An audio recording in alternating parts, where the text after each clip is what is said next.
poskušal biti striktno profesionalen, ne? In seveda v imenu Društva slovenskih pisateljev izreči lepo dobrodošlico, upam, da boste uživali v predstavitvi socialnih omrežij. Več o tem boste povedala Aleš in pa odgovorni urednik založbe Kulturni center Maribor, ki je zbirko tudi izdala, Peter Dovaj. Še pred tem pa seveda ena pesem, najpomembnejši del dneva je kaj? Da smo danes tukaj na Literarcu. To je to.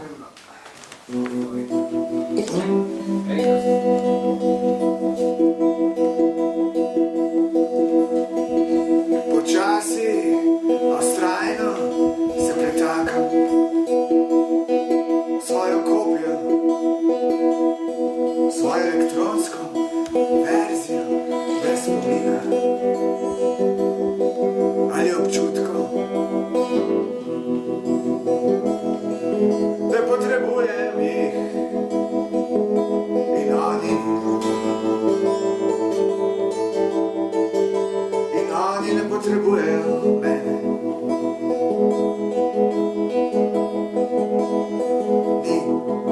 Nisem, ne, na, nisem, ne, na, nisem, ne, na, do, me, slip, ne, na, do, me, slip, vse mi steče, bom obstajal, le še v svoji novi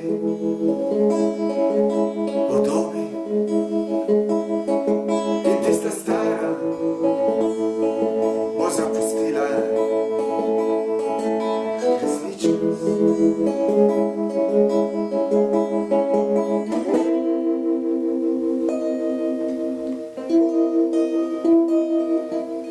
Resničnost pravzaprav sploh ne bo pomembna.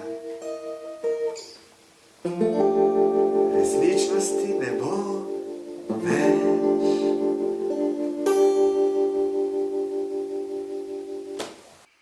Hvala, Matej.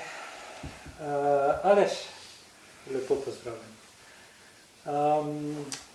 Danes predstavljamo tukaj tvojo pesniško zbirko Socialna omrežja. Ravno sem gledal letnice tvojih objav, knjižnih objav. Prva pesniška zbirka ima letnico 2016, tako da 10 let objavljanja pesniških zbirk. To je, čakaj, To je v bistvu že osma. Osma, pardon. Ja, s tem, da prva zbirka je išla leta 2010. 2010? 2010, s tem, da to marsikjer avtor reče, ne, da prve objave se ne rad spominja, ne, pa jaz sem verjetno eden izmed njih. Ampak kot se mi zdi kot v življenju, ne, vse stvari, tudi slabe, ki se zgodijo, ali pa tiste, na katerih rastemo, te potem pač popeljejo nekam naprej. No. Predno mogoče malo globje greva v to pesniško zbirko, pa v tvojo ustvarjalno preteklost. Kaj delaš zdaj, zadnji mesec dni recimo? Kaj je tvoje ustvarjanje, s čim se ukvarjaš? Ne bom rekel sam zadnji mesec, jaz se zdaj že praktično nekje iz časa korone naprej, ne, to je zdaj že kar 7 let, ne, nekje, ukvarjam s pisanjem romana. Romana v Ednini? Romana v Ednini, ja. Okay. V katerega sem tak, bom rekel, zelo precej naivno krenil, ne. Nekako se mi je zdelo, da bom, če že nekako relativno hitro uspem pisati recimo tudi kratko prozo, ne, oziroma se jo lahko lotevam, ne, mi pa ta roman predstavlja kar en večji izziv. No. Nekako sem imel to prvotno časovno dimenzijo nekje 2-3 leta, no, da bi zadevo končal, na kar se mi je zgodilo. Namreč, ko pišeš kratko prozo, ali pa ko pišeš poezijo, je časovni okvir pisanja ene enote, če rečem, ne, seveda relativno kratek. Ne. Tudi če kratko zgodbo pišeš en mesec, ne, jo še vedno obvladaš, jo še imaš, je v nekem obvladljivem obsegu, ne, in dolžini. Kar se mi je pa zdaj zgodilo pri pisanju romana, je pa to, da ko sem potem po 2-3 letih predvsej prekinil s pisanjem, oziroma sem začel pisati kampanjsko, ne, se mi je pa zgodilo to, da vsakič, ko sem končal in potem pustil zadevo stati 2, 3, 4 mesece, ne, da sem imel vedno večje težave se vračati nazaj k pisanju, ker sem začel zgubljati stik z samim delom. To pomeni, da se mi začelo dogajati to, da sem mogel dejansko začeti knjigo brati, ne, da sem spet dojel, bi rekel, celotno zgodbo do tiste potankosti, do katere je kot pač avtor moraš imeti, ne, da sem lahko spet začel pisati. In to se mi je začelo zdaj v zadnjih letih dogajati. In ker stojim na eni točki, no, tako da to je ena stvar, ki bi jo v nekem relativno kratkem časovnem dosegu zdaj pa res rad končal. Koliko daleč pa si? Zdaj, če bi to dali v eno knjižno obliko, bi to bilo tam 200 strani, tako da 2/3 približno, kar sem imel v glavi napisano.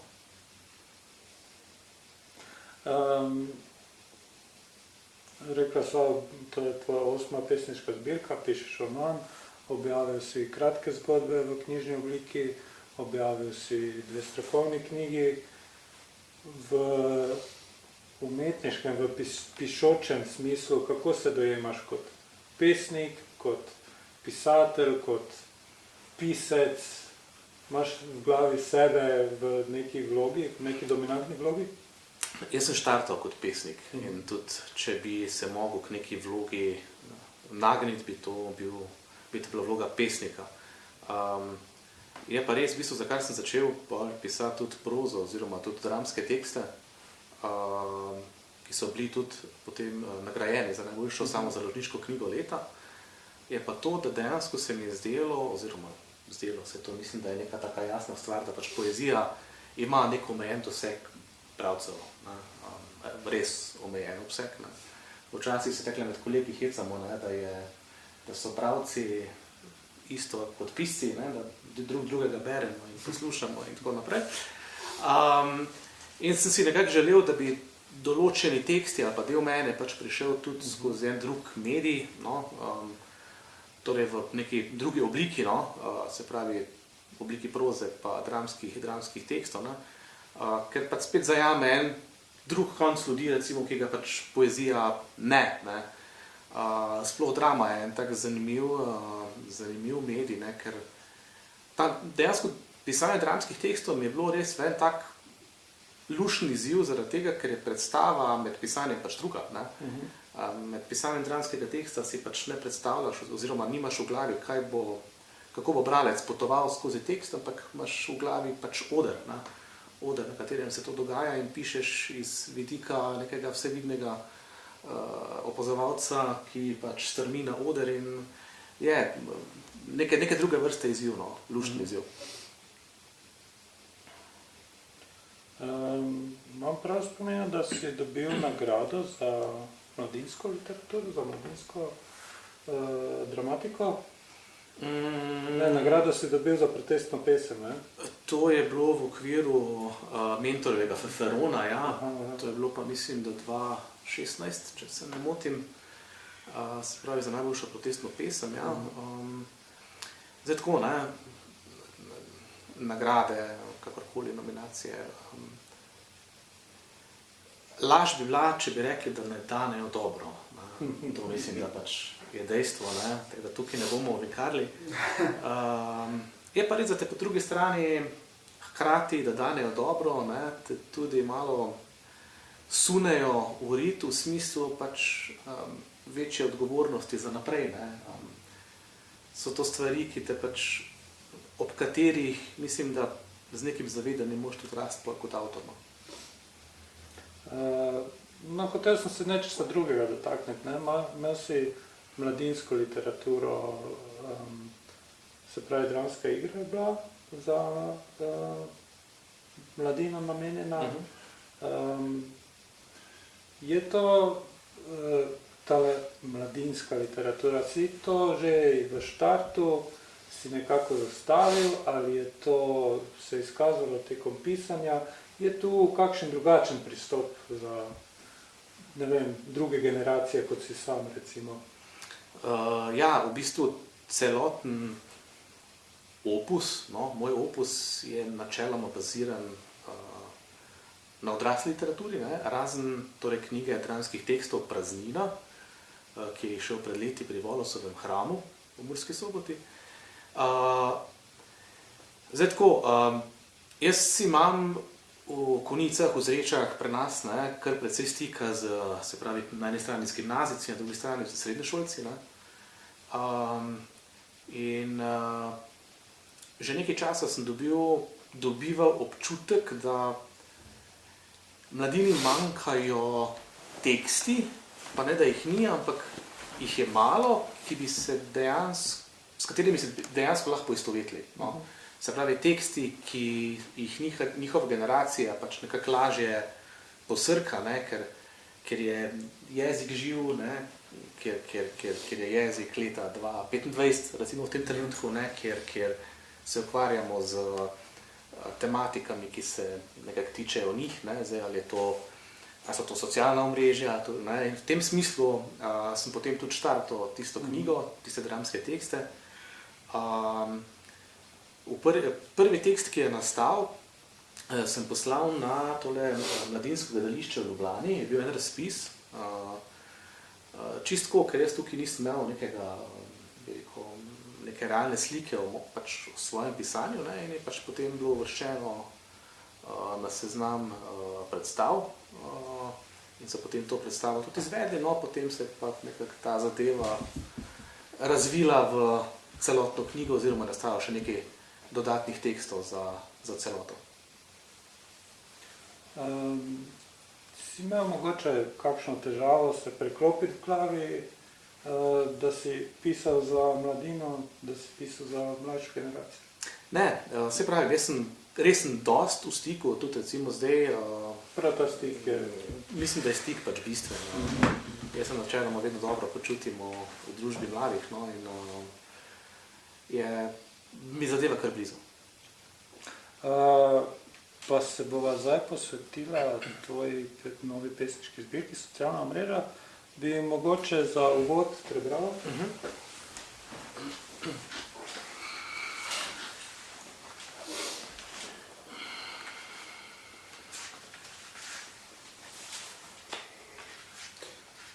To je tako prazne strani.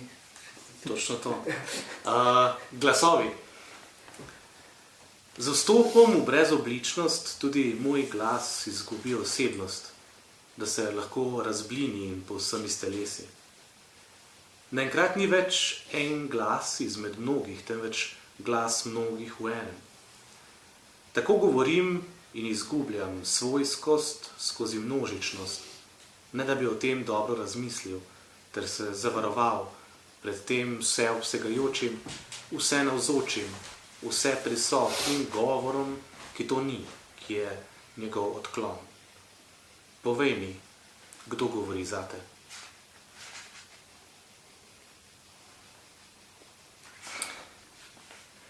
Karneval. Vse je karneval. In samo tisti, ki je iz njega izključen, ga dojema. Človek nikoli ni znal videti stvari iz njihove notranjosti. Vselej od zunaj navznoter. A kje sem jaz in kje si ti?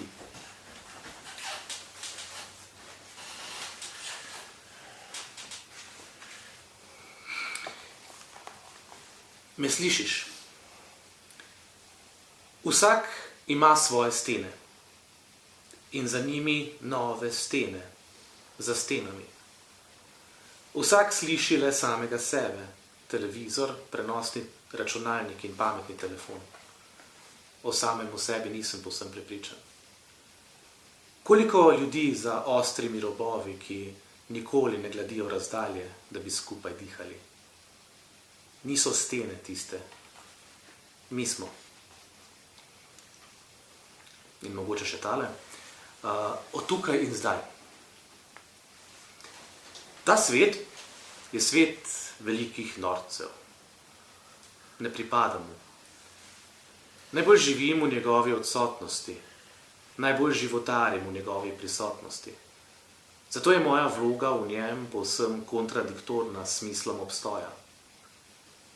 Norci so metafora za norce in jaz sem metafora za samega sebe. Počasi polnim votle kanale, ki s tuzemskim nimajo ničesar skupnega. Takrat sem najboljši.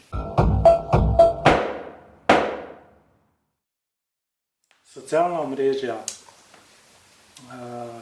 to je taka zelo izredno aktualna pesniška zbirka, izredno tematsko nastavljena.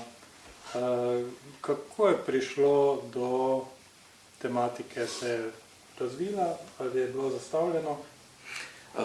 Jaz imam nasploh kar konkretne težave s pisanjem pesniških zbirk, v katero bi pesmi letele iz vseh koncev in krajev. No. Kar sicer absolutno tudi cenim pri tistih, ki to zmorejo, ampak jaz se načeloma pesniških zbirk vselej lotim razmeroma konceptualno, se pravi celovito, da ima tudi pesniška zbirka nek ta, bi rekel, nek lok, ne, oziroma da je tudi tematsko zaokrožena. Zdaj tudi vse moje prejšnje pesniške zbirke, ne, se pravi od Kontejnerja, Prvinske govorice, Paralelna vesolja, ki se dejansko ukvarja recimo z astrofiziko, ne, pa tukaj zdaj recimo tudi socialnih omrežij, so relativno ozko zasnovane zbirke tematsko. Ne vem, meni se zdi, da so pesniške zbirke, ki imajo nek koncept, ne, ki imajo neko jedro, neko središče, okoli katerega se potem poezija v tej knjigi vrti, bistveno lažji dostop tudi do bralcev in nasploh do javnosti, ne, ker delujejo vendarle nekako, bi rekel, bolj konkretno, no, da rečem.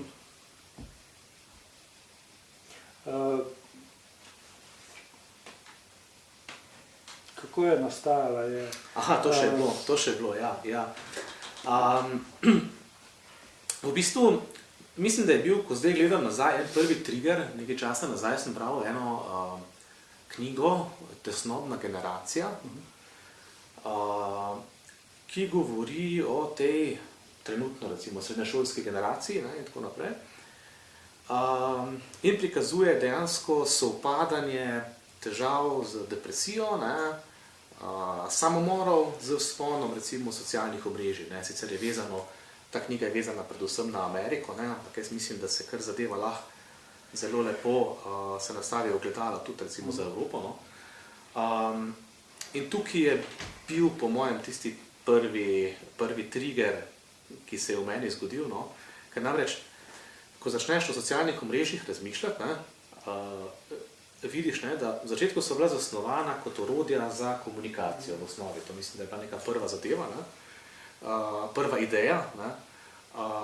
Zdaj pa imamo, ne, socialne omrežja, ne, ki so vse drugega prej kot to. Ne. Socialne omrežja so postala oder, ne več neka primarna dnevna soba, v kateri funkcionira, ampak so postala oder, v katerem nastopamo. Ne. In če to potem povežemo recimo z vsemi algoritmi, ki bi rekel, vodijo socialna omrežja v svojem jedru, ne. Če ste mogoče gledali ta dokumentarc Social Dilemma, mogoče, mislim, da je trenutno na Netflixu, mislim, da se predvaja, ne, je res zelo lepo povedano, ne, kako so v bistvu socialna omrežja, kako delujejo dejansko na našo psihološko raven, ne, oziroma na to, vplivajo dejansko na naše možgane, ne, in povzročajo dopamin, postajamo zasvojeni. Ne. In tu ne gre za čas, samo za čas, ki ga porabljamo za socialna omrežja, ampak tudi za posledice tega časa, ne, ki so, ne. Zdaj vemo recimo, da mi če slajdamo, ne vem, Facebook, Twitter, WhatsApp, oziroma ne WhatsApp, TikTok, Instagram in tako naprej, ne, zdaj vemo, da če se na enem posnetku ustavimo 5 sekund na drugem pa 20 sekund, ne, vemo, da se bodo potem kasneje tisti posnetki, ne, bolj pojavljali, nekaterih smo pač več časa preživeli in tako naprej. Ne. Skratka, gre za en tak zanimiv proces, za mladino tudi še veliko bolj brezizhodno kot za nas. Ne. In se mi zdi to tematika, ki pač je tukaj, ne, v kateri moramo tudi skozi nek pesniški jezik spregovoriti. Med pisanjem te poezije, specifično za to knjigo, podobno sem vprašal na prejšnji predstavitvi knjige Sanje Pregl, ki se ukvarjala z neko odnosi med moškimi in ženskami, je rekla, da se je razvil nek filter, da je hitreje ujela neke take trenutke, da je hitreje videla take posamezne, ne vem, interakcije, da je, ko je med pisanjem. Da je to tudi tebi zgodilo? Ja, čeprav jaz sem že načeloma sam začetek mojega pisanja, začetek pesmi, ne, je mogoče mičken drugačen kot nekateri drugih. Ne.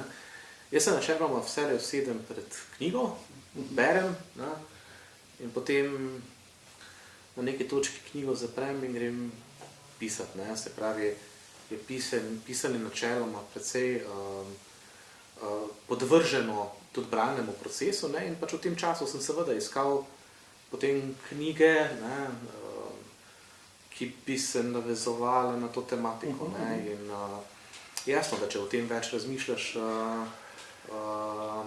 vidiš tudi več okoli sebe. Ne. Spomnim se enega avtora, ne bom zdaj imena mogoče, ki mi je rekel, romanopisec naš slovenski, ne, ki je rekel, da je pri eni svoji knjigi toliko padel v proces pisanja oziroma v to zgodbo, da je imel večje težave potem priti dejansko nazaj v svoj svet, ne, v svoje življenje, ne, da je imel kar nekaj časa, kar izziv v bistvu se vrniti nazaj. Ne. Tako da jaz mislim, da je jasno, ko padeš v en proces pisanja, da te zadeva nagovori bistveno bolje, mogoče kot pred tem. Rekel si, da imaš proces, da se sedeš pred knjigo, bereš, zapreš knjigo, greš pisati.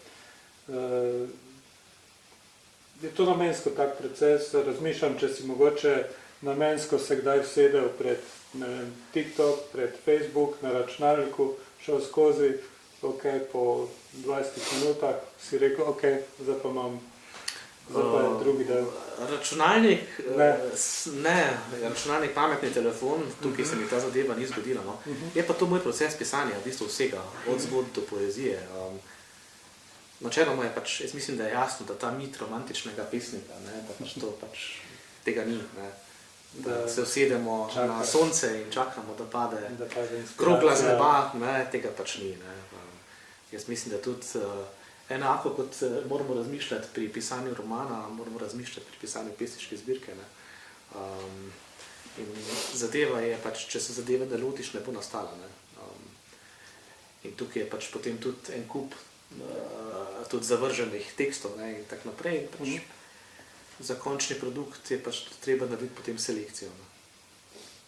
Koliko ti pa nastane, recimo, pesmi naenkrat, je čisto odvisno najbolj? Nikoli več kot ena, to sem zdaj opazil. No, nikoli, ne bom sicer zdaj dal roko v ogenj, da se to kdaj ni zgodilo, ampak načeloma nikoli več kot ena, do katere pa, ko zdaj razmišljam, sicer se ponavadi vrnem, ampak tudi nikoli več kot enkrat. Ni zdaj tako, da bi se na eno pesem recimo vračal potem eno leto, ne? Ampak bi rekel potem, ko je neka celota narejena, ne?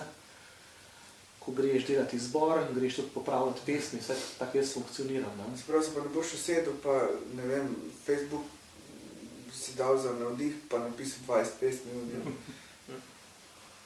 Ne gre pač, izpraznim sem. Ja. Izpraznim sem. Bi izkoristil, pa bi tebe vprašal, ti tudi pesnik, ko se sedeš, delaš na eni pesmi, delaš na večjih, se vračaš, koliko se vračaš? Da smo vzmeri beautiful bunch. In pa se vračam posameznim, ne, ampak tudi konceptualno ponovadi, ne, ko je kar tak brez veze. Zdaj bo neki pisal zmeraj nek koncept, neka ideja, ampak ponovadi jih je več skupaj. Razen v kakih priložnostih, ko rata ena, če je, ne vem, taka prilika, drugače, pa jaz imam ponovadi po več, pa delam tudi na teh več. So bili časi, ko sem tudi po eno, ampak zelo majkrat. Je pa res, da se tudi si utrujen. To je fajn del, in nekateri mislijo, da ni, ne, da to mi kar nekako, tako se je rekel prej, iz sonca potegnemo ven in je to, ne, to je odik del. Bi mogoče spet nas kaj z glasbo razvedril? Ja, res. Ja, tole so vse od Aleša, danes prejšnja smo že povedali, naslov, tale je pa revolucionarna pesem. Smo se prej zafrkavali, danes so v pisarni, ker sem tale, našel sem se zjutraj, ampak sem pa pustil doma lasuljo, ampak sem sam ta pis prinesel, ne, in so najprej so videli, kot je kot anarhist, ne, pa sem videl pis sajn, pa sem rekel, da sem pravzaprav najboljša maškara s tem pis sajnom, ker je džovko se skupaj zdaj mir in zgledaš res kot neka maska, ko to nosiš. Ampak recimo, da tale revolucionarna pesem pomaga pri razmišljanju v pozitivno smer. Pomaga, ne? Ja.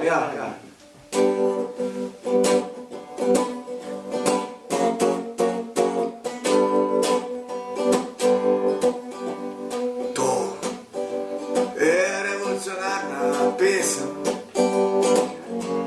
kaj ti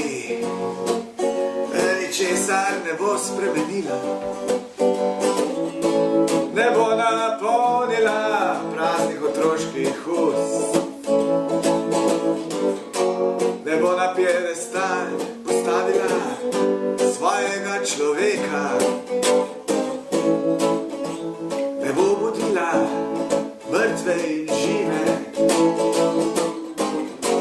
ne bo zakopala, ne bo izumila cepiva proti raku, ne bo pretresla slovenske pesniške scene. To ne vem, ravno tvoja Feferonova je takrat kar pretresla. Kar pretresla. To vzamemo z rezervo. Ne bo pomagala neštetim brezobličnim delavcem, ne bo krvavela namesto tebe, niti ne bo krvavela za kogarkoli drugega, ne bo oznanjala moderne božje besede, ne bo mahala s pijočimi zastavami, ne bo iskala pravice, niti maščevala neresnice, ne bo ona zgolj bo in to ji bo dovolj.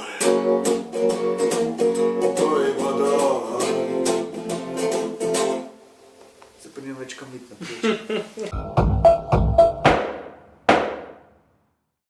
Dotaknil bi se v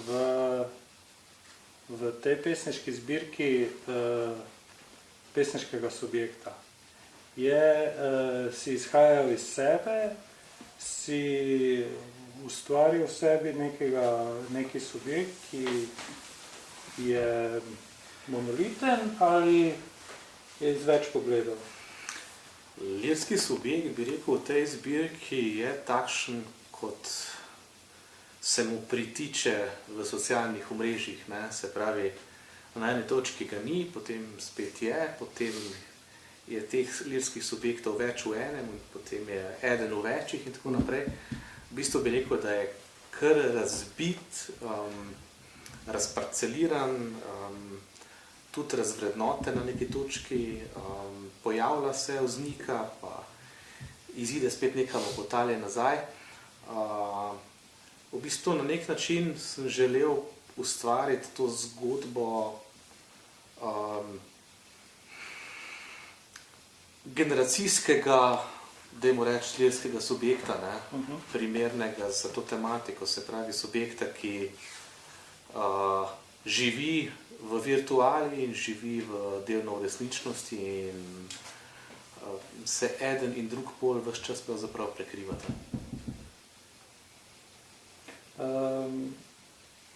Imaš skozi zbirko nekakšen log, nekakšen pripovedni log, si imel to v glavi, ko si ustvarjal? Ja, ko so bile pesmi narejene, sem nekako si želel, da bi zbirka, ko sem imel naslov že postavljen, da bi zbirka začela, kolikor se pač lahko reče udarno, res direktno tematsko, ne, torej dejansko z socialnimi omrežji, ne, striktno socialnimi omrežji. Zato sem potem ugotovil, da bi to bilo najlažje, ne, ker pesmi so pa, bi rekel, en del jih je vezanih res dejansko na, torej na naša družbena in družabna omrežja. Potem so pesmi, ki se tako ali drugače dotikajo tehnologije kot take, ne, sodobne tehnologije. In potem je en del pesmi, ki se pa tudi skozi tehnologijo ali pa skozi nek razvoj dotikajo tudi, bi rekel, vseh nas, ne, in bolj, mogoče mičkaj bolj splošno. Ne. Zato sem potem zbirko razdelil na 3 dele in sem nekako pozicioniral te pesmi znotraj teh poglavij, da ima pač vsaka vsaj delno svoje življenje, ne, čeprav v celoti je pa vendarle to eno življenje, ne, kakorkoli obrnemo, ko zbirko primemo. Ampak je pa zdaj jasno se pojavlja tako vprašanje, si pisal te tehnološke na iPad, na telefon ali na roko ali na računalnik? Vse. Vse. Pesmi so nastajale na vseh mogočih napravah. A veš, da sem imel celo obdobje, preko sem ravno roman omenil, ne, da sem takrat na začetku, ko sem še imel res tak orenk zagon pri pisanju, ne, da sem dejansko kar neki desetine strani napisal na telefon. In pisal sem zvečer, po noči, 1, 2, 3 po noči, ne, ko je žena spala. Nisem se sedel za računalnik, ampak sem vzel telefon v roke in sem pisal. Tako da možno je tudi to, ne. Je pa res, da potem je pa seveda zgodba drugačna, ne, ko se lotimo popravkov in lekture in potem pa to drugače. Mislim, da kot na računalniku ne gre več na neki točki. Se lahko daš tudi sam select all, pa ChatGPT, ne? ChatGPT, ja. Ja, daš select all, pa imaš dve možnosti, delete ali pa chat, prosim, pomagaj. No, se zdaj bo spravno pri ChatGPT-u, ne? Zdaj v zadnjih letih je kar precej upevan, ne? Pa ne sem ChatGPT nasploh, več programov umetne inteligence, ne? Ampak spet jaz mislim, ne, da ko govorimo o umetni inteligenciji ali pa striktno ChatGPT-u kot o orodju, jaz mislim, da tukaj ni nič narobe, ne. Težava je, ko to postane ne orodje, ampak orožje, ne, ko potem s tem na ta način ga izkoristimo, ne. In tudi tukaj se pojavlja, ne, zdaj se, kaj ChatGPT dela, ne, umetna inteligenca v tem primeru, ne, pač, če mu jaz rečem, napiši 10 pesmi, kot bi jih napisal na tej Kranc, ne, bo on pač pobrskal vse možne podatke, ki jih boš pa imaš na spletu, ne, in bo pač napisal 10 pesmi, kot bi jih napisal na tej Kranc, ne. In pridemo dejansko na tej točki tudi do vprašanja avtorskih pravic, ne. Tu je en tak kar zanimiv... Že pa grem brat to, da socialno mrežo, prasec, ne gledam, Ja, tako da.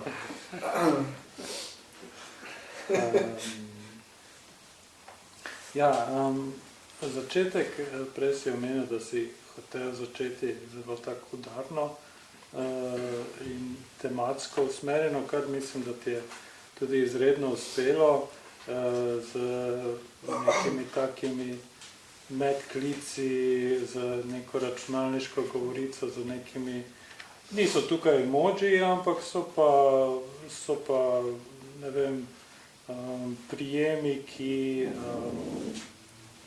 kažejo na to neko računalništvo, na terminologijo omrežij. Da si se malo zapletel, ne vem, kaj sem hotel vprašati. Mogoče si hotel sem povedati. Hotel sem vprašati, če je še filozofija omrežij, poleg sociologije omrežij. Ja, vem, kaj sem hotel. Zelo v začetku socialnih omrežij, v začetku Facebooka, imam v spominu, so se nekatere nove načini komunikacije, neki polki pa lajki spostavili in koliko misliš, da je neka nova, neki novi jezik prišel v tak nasplošno v literaturo in pa koliko si ga sam uporabil? Tukaj zdaj mora biti previden pri odgovoru, ampak jaz mislim, da nekaj se pač moramo zavedati. Jezik se pač spreminja, to je pač prva zadeva, ki je jasna. In kakorkoli se želimo temu izogniti, je pač to dejstvo. Že če gremo brati zdaj, ne vem, Cankarja in Tavčarja, vidimo, kje smo v tem trenutku z nekim literarno obarvanim jezikom, napram takrat. In tudi dejstvo je, da je pač tako prav.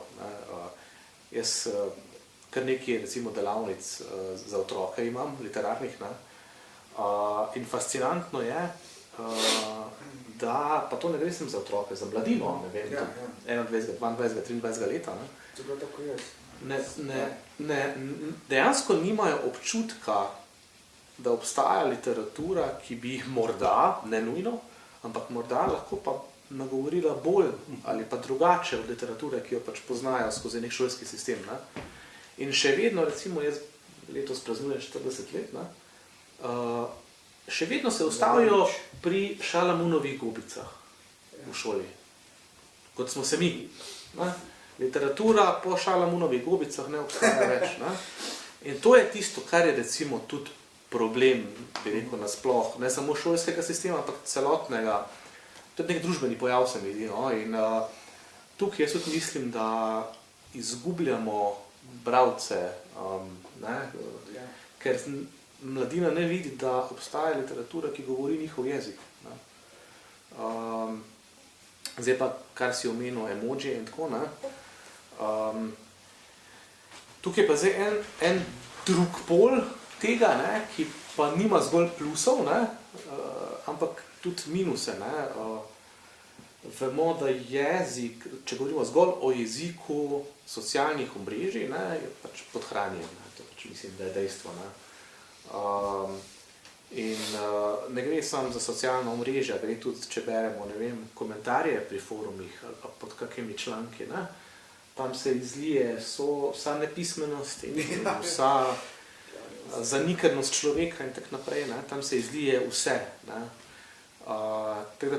Tukaj pa je problem v smislu, da socialna omrežja, da splet, ne samo socialna omrežja, da splet na neki točki, če se oprimemo samo njega,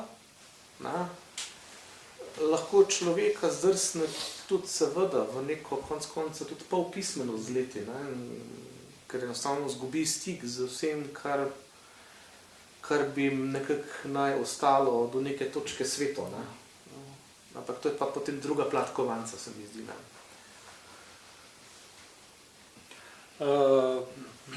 Če so mogoče kakšna vprašanja, komentarji iz publike, dobrodošli. Jezik na teh družbenih omrežjih je izredno poplitven. Recimo, če se vključiš v neko debato, velika večina sploh ne razume ironije. Če popraviš kakšno bolj komplicirano slovensko besedo, pravzaprav sploh ne razumejo. Jaz recimo sam sem doživel, da sem napisal besedo čistunstvo, pa človeku sploh ni bilo jasno, kaj to pomeni. Ja, to je, zdaj, že sami maili, ne, v katerih načelom, če napišeš mail, večinoma, se ga le lotiš drugače, kot če napišeš komentar na socialnih omrežjih. Ne. Ampak že tam lahko tisti, ki ga bere drugačni ton, kot si ga ti želel napisati. Ne. Ni to živa komunikacija, ni mimike, ne, ni vseh tona glasu in tako naprej. Pravi čudež pa je, če naletiš na sogovornika, ker recimo prepozna recimo aluzijo na kakšno slovensko literarno delo. Ne? Recimo enkrat za nekaj vključil neko razpravo SDS-ovcev, pa sem nekaj pravil citate iz Hlapca Jerneja. Nihče ni prepoznal.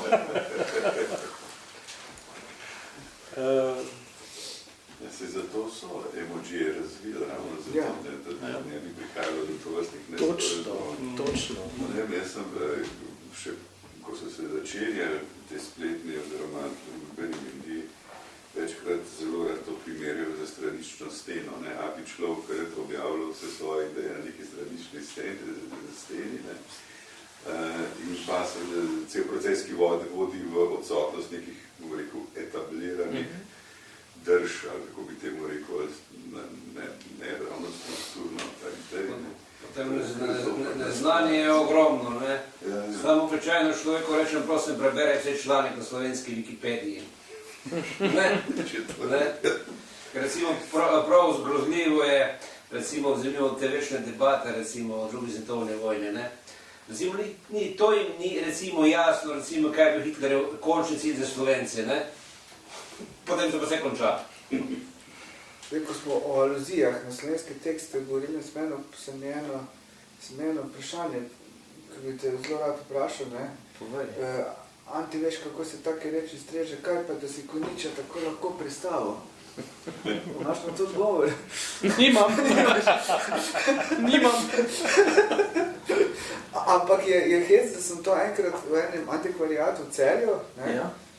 Sem prisluhnil pogovoru med knjigarko in med eno gospo, ki je bila učiteljica in mi prišla not in je rekla, da bi rada nekaj za 3. razred in je ona izsvetala Martina Krpana, ker je to absolutno pretežko. In jaz zgrožen sem se vključil v pogovor, ne bi sem bil treba, ampak vseeno sem tu, kaj 3. razred je preveč, za 3. razred je preveč Krpan. Kaj pa dojemajo, kdaj pa začnejo dojemati Krpana, ne? In me tako čudno gledali, mogoče sploh ne začnejo dojemati Krpana. Ampak, ne vem, to se mi zdi recimo, ne? In Krpan je tipična literatura z dvojnim dnom, tega recimo še vsina srednjošolcev ne razume. In Martina Krpan lahko razumeš, edino, če razumeš družbeno-politični trenutek, ki je treba nastaviti. Da je politična aluzija na tleni položaj Slovencev. To je pa vprašanje, če še v srednji šoli dejansko razumejo v celoti. Sploh pa še drugi del, ki ni uradni, ki jo zavisti govori med Slovenci. Vse načeloma, prej ravno ko sem omenil, Cankarja pa Tavčarja, ki berejo v osnovni šoli že relativno hitro, to gre pol teksta, mislim, da relativno mimo. To niso teksti, jaz še vedno mislim, da to niso teksti za 8-90-letnike. Ne. Mene se recimo pri teh letih Dostojevskega sili brati, ni bilo efekta, ne? Sem prebral komplet Dostojevskega, ampak pa ga nisem mogel od faksa, ali sploh več.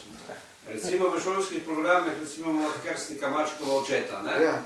In tam se edino to zapomnijo, da ne smeš, bom rekel, svojega brcen čez prak, ker bo to je sin tebe čez prak. Nič se pa ne vpraša, pravzaprav novela o morale, ne? Ko da bo zarilo, snilo. Če boš brcno, bo do tebe nekdo brcno. Čeprav, zdaj, ko smo ravno pri pomenu zgodb, pesmi in tak naprej, jaz še vedno opažam, jaz sem zdaj tam malo v šoli, hčero, pa še vedno je zadeva ista, kot je bila pri nas, se pravi, še vedno se učijo, kaj je zdaj pa hotel avtor povedati, imaš tam napisano zadevo, in imaš tam 3, 4, 5 stavkov, ki jih moraš vedeti, in ti greš brati poezijo, na katero imaš že vnaprej pripravljen odgovor. To se mi tudi zdi, recimo meni osebno, pač kot avtorju absurdno. To je- so že gobice problem, pa kakšne ohojevce dali. Veš. Recimo v srednji šoli, recimo zdaj spomnim se v prvem razredu srednje šole, recimo Antigono, ne? Enostavno vedno tekst, ki komaj da je prebavljiv v 4. razredu srednje šole. Ampak seveda, pač antika pride na začetek, ne? Ja. Pač ima to je zdaj težjih tekstov. Ja. Če bi recimo v prvem letniku, recimo srednje šole, recimo začeli s kakšnim Cankarjem, bi bil že problem. Ja. Če se še malo vrnemo k današnji knjigi, Aleš, bi še kaj prebral mogoče? Lahko tu še par pesmi, ja, mogoče pa za konec bolj. Sestavljanka. Črke so težke kot svinec, ki nosi težo vsega nemenja. In črke, sestavljene v besede, so še težje. Moja teža je zanemarljiva. Ker je vse več teh sestavljank, je naš planet vse težji in težji. Stavki pritiskajo na naša ramena, nas tiščijo k tlom, v zemljo, da bi se enkrat za vselej zavedali, da so črke res težje kot naše minljivo telo.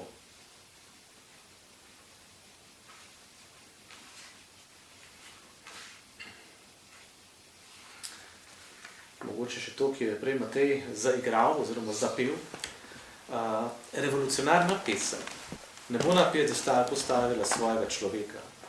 Ne bo obudila mrtve in žive ne bo zakopala.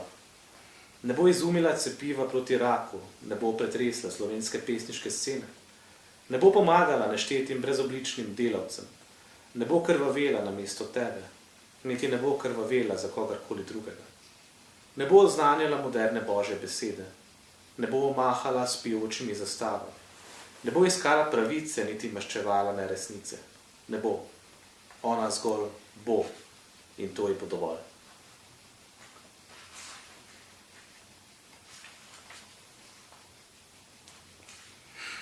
Pa mogoče še tele dve pesmi. Roke prvič. Roke delavcev se selijo. Iz mesa počasi mutirajo v železo.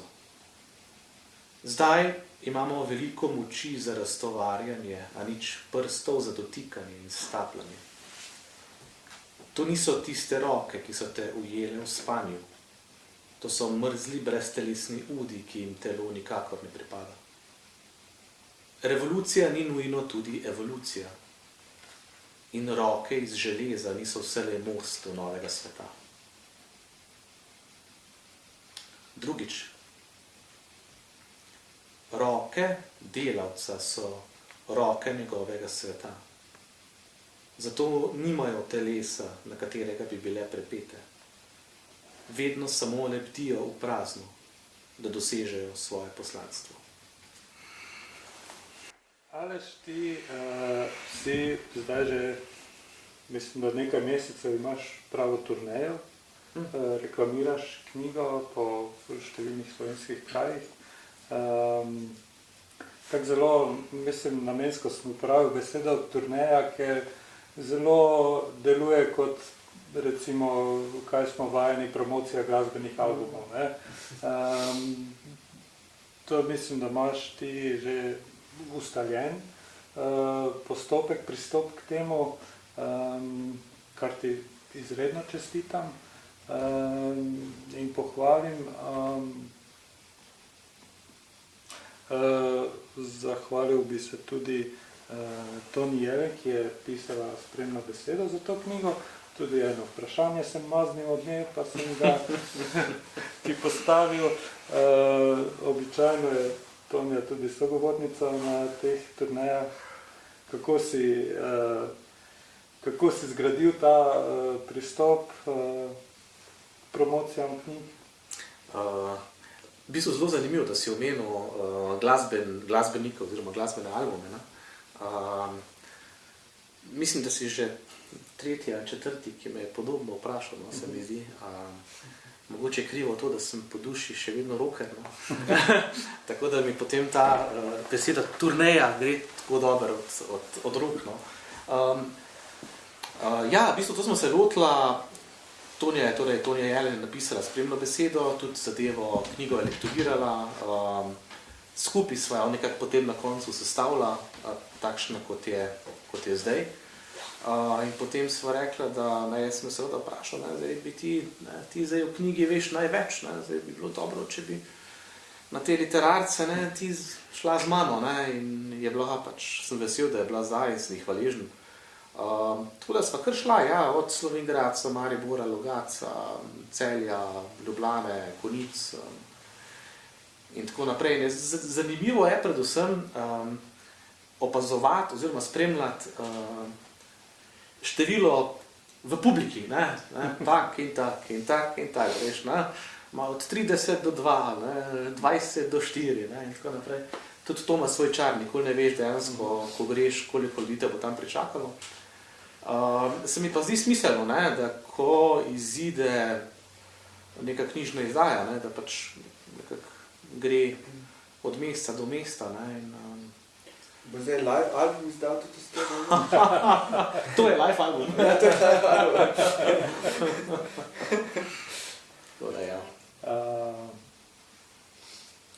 Veš kaj za dodati, kaj sem pozabil vprašati? Jaz mislim, da smo naredili en tak ključen prerez danes. Hvala ti. Hvala tebi, Aleš, hvala vsem, ki ste prišli. Hvala Mateju, ki nas je podpredsedniku Društva slovenskih pisateljev. Vedno pogledam tukaj na tablo, ker se mi pravi, ki je tudi poskrbel za glasbeno spremljavo. Še imamo kako pesem za zaključek? Imamo, zaključek, to je tudi lok. Tudi lok. Jaz se pa tudi v imenu Društva pisateljev zahvaljujem spet za en lep večer. Mislim, da je bilo zelo fajn. Jaz sem užival.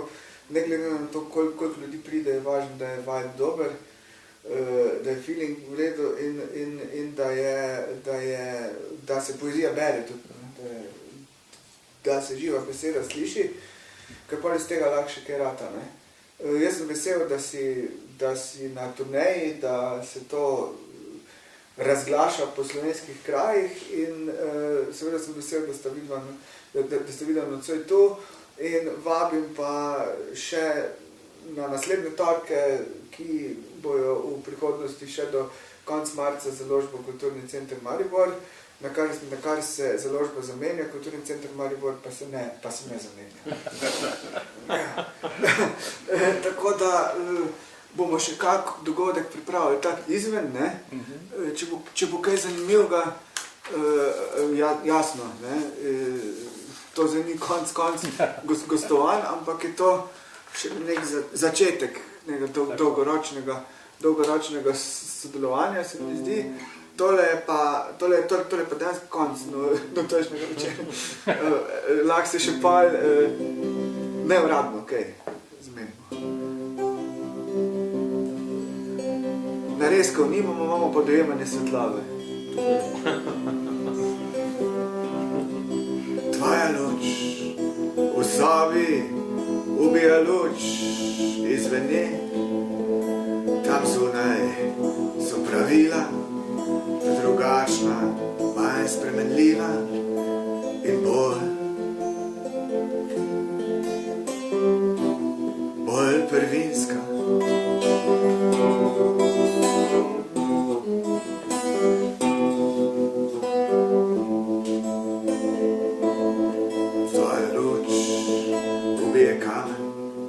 Pretrga vodo in dvigne zrak, da bi našla svoj prostor v tem brezprostornem svetu.